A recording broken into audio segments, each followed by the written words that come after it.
میں زمان و مکان سے ماورا ہو کر تمہارا تذکرہ کروں گا. ممکن ہے میرا ذکر کرنے پر پابندی بھی ہو جائے، لیکن میں جو تمہارا ذکر کروں گا، توجہ ہے، تم میرا ذکر کرو گے زمینوں میں، میں تمہارا تذکرہ کروں گا آسمانوں میں. مجھے دنیا کی کوئی طاقت تمہارے ذکر سے، میں نتیجہ دینا چاہ رہا ہوں توحیدی مجلس میں، مجھے دنیا کی کوئی طاقت، کوئی حکومت، کوئی قانون، کوئی آرڈیننس تمہارے ذکر سے روک نہیں سکتا. میں علی کل شیء قدیر ہوں، مجبور تو ہوں نہیں. مجھ پر کسی کے قانون کا اور کسی کے آئین کا اور کسی کے حکم کا اطلاق نہیں ہوتا. تم میرا ذکر کر کے تو دیکھو. یا علی یا تم میرا ذکر کرو، میں تمہارا تذکرہ کروں گا. تو محمد و آل محمد کی ذمہ داری علی سے لے کر حسین تک، حسین سے لے کر رضا تک، رضا سے لے کر عسکری تک، صرف ذمہ داری یہ تھی کہ وہ اللہ کے ذکر کو باقی رکھے. اب آل محمد کو کوئی معصوم مانے یا نہ مانے، امام مانے یا نہ مانے، ہادی مانے یا نہ مانے، رہبر مانے یا نہ مانے، معصوم مانے یا نہ مانے، ولی مانے یا نہ مانے، مجھے اس سے بحث نہیں ہے، یہ اس کا نصیب ہے. لیکن یہ تو آل محمد کا بدترین دشمن بھی تسلیم کرے گا کہ علی اور اولاد علی کی زندگی کا ہر لمحہ پرچم توحید کی سربلندی میں بسرتا ہے. اللہ کے ذکر کو باقی رکھنے میں انہوں نے زندگیاں بسر کر دی. تو آل محمد کی یہ ذمہ داری نہیں ہے کہ وہ اللہ کا ذکر بھی باقی رکھے اور اپنا ذکر بھی باقی رکھے.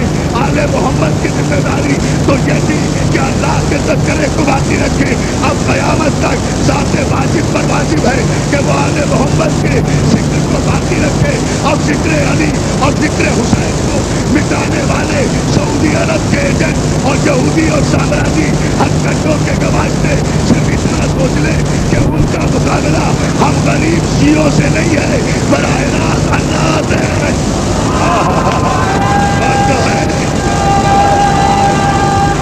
اور آپ کو سلام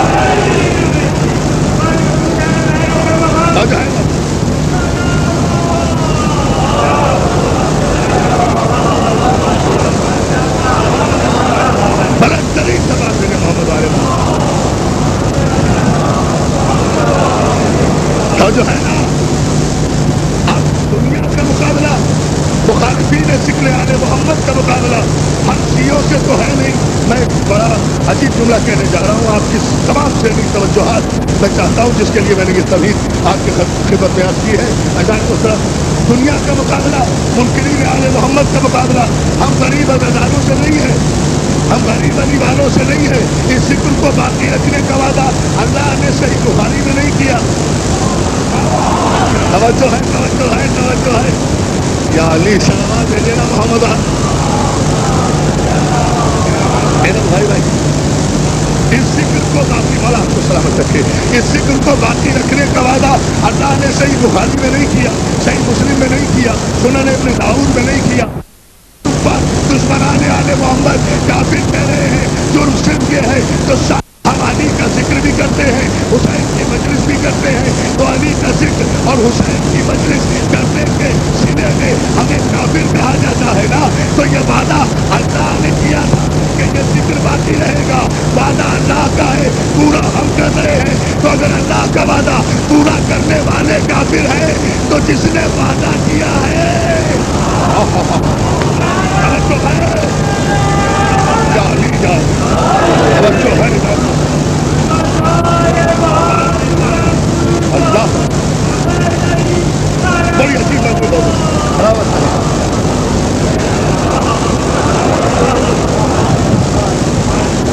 آپ کو سلامت ہے. فیصلہ بس اسی منزل پر ہے اور یہی بنیاد ہے. بھائی ہم تو اس کا وعدہ پورا کر رہے ہیں.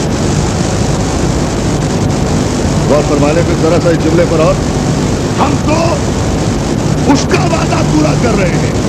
وعدہ اس نے کیا تھا ان کے ذکر کو باقی رکھنے کا. کیا وہ ممبر پہ آ رہا ہے؟ کیا وہ مجلس میں بیٹھ رہا ہے؟ کیا وہ ماتم کر رہا ہے؟ کیا وہ جلوس نکال رہا ہے؟ کیا وہ علم اٹھا رہا ہے؟ اسی سے تو ذکر باقی ہے نا. وعدہ